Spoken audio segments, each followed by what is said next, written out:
अस्सलाम वालेकुम dear viewers, उम्मीद करता हूँ आप सब खैरियत से होंगे। आज का ये वीडियो एंग्लो सैक्सन एज के पहले पार्ट वाले वीडियो की कंटिन्यूएशन में बना रहा हूँ।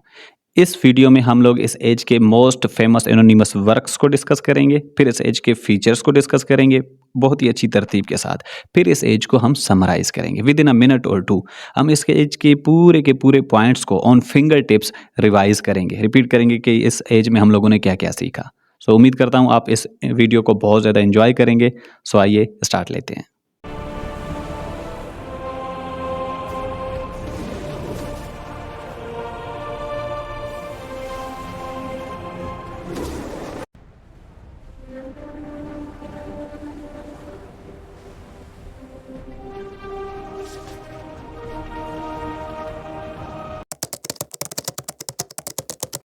चलिए डियर व्यूअर्स, अब बात करते हैं इस एज के मोस्ट फेमस एनोनिमस वर्क्स की। एनोनिमस वर्क्स मतलब कि जिनका राइटर अननोन रहा है। सो इस एज में जो सबसे मास्टरपीस प्रोड्यूस हुआ था वो था बेवुल्फ। बेवुल्फ था कौन? बेवुल्फ एक लेजेंडरी मिथिकल हीरो भी कंसीडर किया जाता है, मतलब एग्जिस्ट करता था या नहीं ये हिस्टोरियंस अभी तक इस चीज़ में डाउटफुल हैं। सो बेवुल्फ कहाँ से आता है? गीटलैंड से, जो कि आज हम जिसको स्वीडन के नाम से जानते हैं। स्वीडन से ये डेनमार्क का एक किंग होता है हिरोथगर, उसको एक मॉन्स्टर तंग करता है, उसकी आवाम को भी, नेम्ड एज ग्रेंडल। सो ग्रेंडल से हिरोथगर को छुटकारा देने के लिए ये इसका जो अपना वालिद होता है बेवुल्फ का, साइल्ड, वो इसको भेजता है कहाँ? डेनमार्क के किंग की तरफ कि उनको ये मॉन्स्टर तंग कर रहा है, आप जाके उनको डिफेंड करें। सो बेवुल्फ आता है, ग्रेंडल को मारता है, मॉन्स्टर को, फिर उसकी माँ मॉन्स्टर होती है उसको मारता है, फिर एक फायर ड्रैगन को मारता है। सो ये एक हीरोइक क्वालिटीज़ बताती है किसकी? बेवुल्फ की, जो कि इसका मेजर प्रोटागोनिस्ट भी और इसी के ऊपर इसका टाइटल भी बना हुआ है। और ये इंग्लैंड की नेशनल एपिक है डियर व्यूअर्स, और ओल्डेस्ट एपिक है। अगला जो हमारे पास वर्क है वो है dream of the rood. Dream of the rood एक ड्रीम एलिगोरी कह सकते हो आप इसको। इसमें जो स्लेब है, जो हम लोग क्रॉस क्रॉस कहते हैं, सो क्रॉस जो है वो बातें कर रहा होता है, और जीसस क्राइस्ट की क्रूसिफिकेशन के बारे में जो है पूरी की पूरी स्टोरी ये नरेट हो रही होती है। यही स्लेब बात कर रहा होता है, यही क्रॉस खुद बात कर रहा होता है, और ये पूरी कहानी नरेट करता है, crucifixion of the holy Jesus Christ. So तीसरा जो हमारे पास एनोनिमस वर्क है वो है द बैटल ऑफ माल्डन।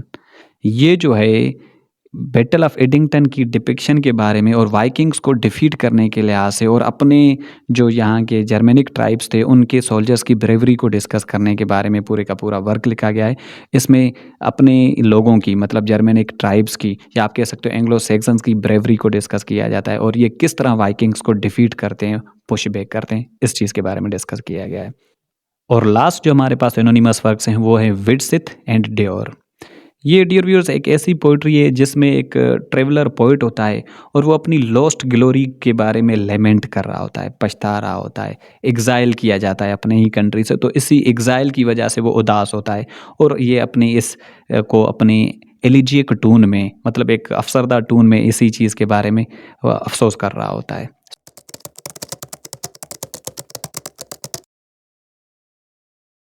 सबसे जो पहला हमारे पास फीचर है वो है एलिटरेटिव वर्स। इस एज में सबसे ज़्यादा वर्क्स प्रोड्यूस जो हुए हैं उनमें एलिट्रेशन का हाईली यूज़ किया गया है। एलिट्रेशन क्या है? Repetition of consonant sounds eight the beginning of each word, जिससे कि हम लोगों ने टंग ट्विस्टर्स में इस्तेमाल कर रहे होते हैं repetition of the same consonant sound. आप लोगों ने बॉलीवुड मूवी में भी ये टंग ट्विस्टर सुना होगा। खड़क सिंह के खड़कने से खड़कती हैं खिड़कियाँ, खिड़कियों के खड़कने से खड़कता है खड़क सिंह। सो खा sound is repeatedly being used. या फिर आप अपने से भी कोई भी ऐसा स्टेटमेंट बना सकते हैं, लाइक फॉर इंस्टेंस आई से the first man fought furiously. Now see, first में फा sound eight the beginning, fought में fa sound at the beginning, furiously में fa sound at the beginning. So mean repetition of consonant sound at the beginning of each word, we consider it as alliteration. Consonants भी होता है, consonants जो है वो इससे थोड़ा सा डिफरेंट है। वो repetition of consonant sound sometimes at the beginning of word, sometimes in the midst, and sometimes at the end of a word. Like for instance we can say the killer kicked and twisted a chicken's neck. लेकिन the killer में का sound first में आता है, kicked में का sound start में भी मिड में भी आता है, चिकन के वर्ड में बीच में मिड में आ रहा है हमारे पास का साउंड, एंड नेक के लिए लास्ट में आ रहा है. So mean repetition of consonant sound, same consonant sound, but sometimes at the beginning, sometimes in the mids and sometimes at the end. So this is what we call consonants. Consonants और alliteration का फर्क समझ आ गया. So these works which were produced in Anglo-Saxon age, they were using alliterative forms, not consonants. Okay, mean consonant but in an alliterative form. Nextly we are having oral and vernacular tradition. Dear viewers, इस age में जितने भी literary जो poems थी, poetry थी या works थे या स्टोरीज कहानियाँ होती थी, वो ओरली कन्वे की जाती थी. मतलब ज़बानी तौर पे कन्वे की जाती थी, लिखी नहीं जाती थी. बहुत सारे वर्क्स नहीं लिखे गए. जैसे कि हमारे दादा दादी, नाना नानी अपने छोटे बच्चों को कहानियाँ सुनाते हैं. हमारे यहाँ भी ये रुझान बहुत कम हो गया है, क्योंकि अभी हमारे पास मूवीज़ हैं, इंटरनेट है, यूट्यूब है, बहुत सारी चीज़ें हैं जिसके थ्रू हम स्टोरीज़ वहीं से सुनते हैं. लेकिन जब हमारा भी एक्सेस इन चीज़ों पे नहीं था, तो हम लोग अपने एंसेस्टर से ये चीज़ें, अपने एज्ड बंदों से ये चीज़ें सुना करते थे. सो डियर व्यूअर्स, इस एज में भी इसी तरह ओरल ट्रेडिशन था. मतलब दे यूज टू कन्वे और communicate the literature from generation to generation orally. और तीसरा जो हमारे पास मेन फीचर है, जो कि इस एज का डोमिनेंट फीचर है, वो है heroic and epic poetry was produce in this age. हमारे पास बेस्ट एग्जांपल बेवुल्फ की भी है. बेवुल्फ सारी की सारी एपिक है, long narrative epic poem in which heroic qualities of Beowulf are being presented and described. So dear viewers, ये था तीसरा पॉइंट. चौथा point, blending of paganism and Christianity. Christianity यहाँ पे 6th सेंचुरी में इंट्रोड्यूस हुई, लेकिन एंग्लो सैक्सन एज तो इससे पहले भी था.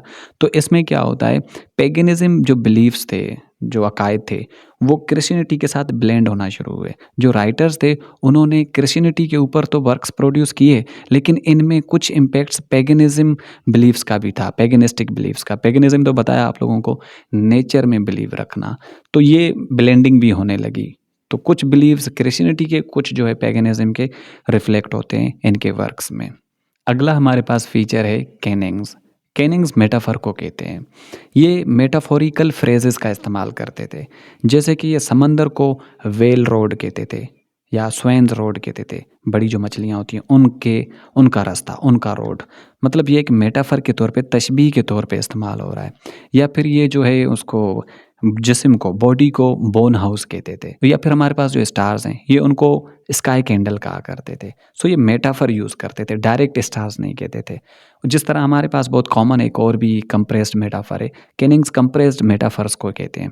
जैसे कि शिप ऑफ द डेजर्ट किसको कहते हैं, कैमल को. तो ये भी एक कंप्रेस्ड मेटाफर है जो कि तशबीह के तौर पे यूज़ किया जाता है. तो ये कैनिंग्स का भी बहुत इस्तेमाल करते थे. अगला जो हमारे पास फीचर है वो है एलिजिएक टून. एलिजी कहते हैं किसी सैड पोइम को, सैड वर्क को, जिसमें आप किसी की डेथ के ऊपर लिख रहे हो, लेमेंट कर रहे हो, पछतावा कर रहे हो, या अपने ग्रीव्स बता रहे हो, सारोस बता रहे हो. सो इस एज में बहुत सारे वर्क्स ऐसे प्रोड्यूस हुए जिनमें एलिजिएक टून हमें मिलता है. मतलब जैसे कि हमारे पास ये विट्सिथ एंड डियोर है. इसमें जो ट्रेवलर पोइट है वो अपना पास्ट का लेमेंट कर रहा है, अपने पास्ट के बारे में, अपनी माजी के बारे में, कि उसको एग्जाइल किया गया, वो किस तरह अपनी कंट्री से दूर है. सो इस तरह की लेमेंटिंग वाले वर्क्स को हम लोग कहते हैं एलिजिएक टून में लिखे गए थे. तो मतलब एलिजिएक टून भी इस एज का एक फीचर है. And then we are having comitatus code. Comitatus code थोड़ा सा आप लोगों को नया लग रहा होगा, लेकिन ये है ही नहीं. कॉमिटेटस कोड मतलब ये था कि इस एज में जो वॉरियर्स हुआ करते थे वो अपने किंग के, अपने लॉर्ड्स के बहुत ही ज़्यादा लॉयल हुआ करते थे. सो इस लॉयल्टी को of warriors towards their kings is known as comitatus code. बहुत सारे वर्क्स में ये रिफ्लेक्ट हुआ है इस एज के, कि जो वॉरियर्स हुआ करते थे उनके ऊपर पोएम्स लिखी गई हैं, तो वो अपने किंग्स के या लॉर्ड्स के बहुत ज़्यादा लॉयल हुआ करते थे. बेवुल्फ में भी हमें ये डिपिक्शन मिलती है कि एक बंदा स्वीडन से यहाँ पे आता है और हेरोथगर जो कि किंग था डेनमार्क का, उसको अपनी लॉयल्टी दिखाता है और वहाँ के मॉन्स्टर्स को किल करके अपनी लॉयल्टी की मिसाल देता है. सो डियर व्यूअर्स, इसमें इस तरह कॉमिटेटस कोड मतलब वॉरियर्स की loyalty towards their lords and kings भी डिपिक्ट हुई है. ये इस एज का फीचर है. सेकंड लास्ट हमारे पास है लाइटोटीज.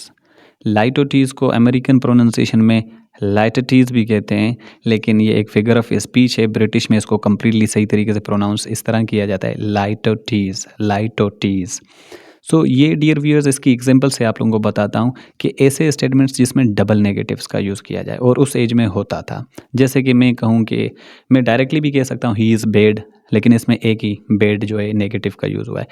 मैं कहता हूँ ही इज़ नॉट बैड, जिसका मतलब ये है he is a good person. So not का भी इस्तेमाल हुआ है, बैड का भी इस्तेमाल हुआ है और कहने का मतलब क्या है, he is good person. Similarly मैं ये भी कह सकता हूँ कि he is not misbehaving, he is not misbehaving. Not भी यहाँ पे नेगेटिव वर्ड और मिस का मतलब भी नहीं होता है या रॉन्ग यूज़ होता है। या मैं कहता हूँ आई एम नॉट अनहैप्पी, अन का मतलब भी नॉट का मतलब भी नॉट। सो डबल नेगेटिव्स का यूज़ करना मोस्टली, मतलब डबल नेगेटिव्स का यूज़ करना, हम उसको क्या कहते हैं, लाइटोटियस, और इस एज में इसका भरपूर यूज़ किया जाता था। और जो हमारे पास लास्ट फीचर है वो है प्रोज डेवलपमेंट, और इसकी एग्जांपल्स हमारे पास है। जो बीट द वेनेरेबल का हिस्ट्री है, the ecclesiastical history of English people 731 anno Domini में लिखी गई ये, और अल्फ्रेड द ग्रेट के जितने भी वर्क्स हैं, क्रॉनिकल्स वगैरह, ट्रांसलेशंस, वो भी सारे के सारे प्रोज फॉर्म में लिखे गए। तो इस एज में प्रोज का भी खासा जो है हमें रिफ्लेक्शन मिलती है, और बीड को फादर ऑफ इंग्लिश प्रोज भी कहा जाता है। सो डियर व्यूअर्स, आज के इस वीडियो का हम यहाँ पे इख्तिताम करते हैं, लेकिन इससे पहले मैं आप लोगों को तमाम इवेंट्स की एक समरी बता देता हूँ, ताकि आप लोगों को ये सारी की सारी चीज़ें रिवाइज भी हो जाएं। सबसे पहले हम लोगों ने केल्टिक लोगों की बातें की, फिर हमने रोमन एम्पायर के बारे में डिस्कशन की, जो कि 50 एनो डोमिनी से 410 एनो डोमिनी तक यहाँ पे रहते हैं। फिर इसके बाद यहाँ पे जर्मेनिक ट्राइब्स आते हैं, 3 जर्मेनिक ट्राइब्स जो कि थे एंगल, सेक्सन्स एंड ज्यूट्स, और इंग्लैंड जो वर्ड है वो एंगल से ही लिया गया, और इन तीनों ट्राइब्स में से एंगल्स और सेक्सन्स बहुत ज़्यादा स्ट्रॉन्ग थे, ज्यूट्स इतने ज़्यादा पावरफुल नहीं थे। सो इसके अलावा हम लोगों ने इस एज के मैन्यूस्क्रिप्ट्स की डिस्कशन की, जो कि 4 थे टोटल हमारे पास, और इसके बाद हमने इसके 4 फेमस किंग्स के बारे में भी इस एज में डिस्कस किया, जैसे अल्फ्रेड द ग्रेट के बारे में, एथेल्स्टन के बारे में, और हमने डिस्कशन की एथलबर्ट के बारे में एंड हेरोल्ड गॉडविंसन के बारे में।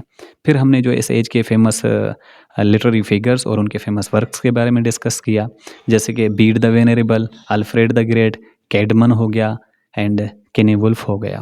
सो डियर व्यूअर्स, देन हमने इसके एनोनिमस वर्क्स को डिस्कस किया, जो कि बहुत ही ज़्यादा इंपॉर्टेंट है, जैसे कि dream of the rood discuss की, विट्सिथ, ड्योर, बेवुल्फ एट्सेट्रा, और फीचर्स अभी हम लोगों ने डिस्कस कर लिए। उम्मीद करता हूँ ये वीडियो आप लोगों के लिए इंतहाई इंपॉर्टेंट एंड इन्फॉर्मेटिव प्रूव हुई होगी, और आने वाले वीडियोज़ में हम लोग इनके MCQs भी कवर करेंगे। अब तक के लिए थैंक यू सो मच। अल्लाह हाफिज़, टेक केयर।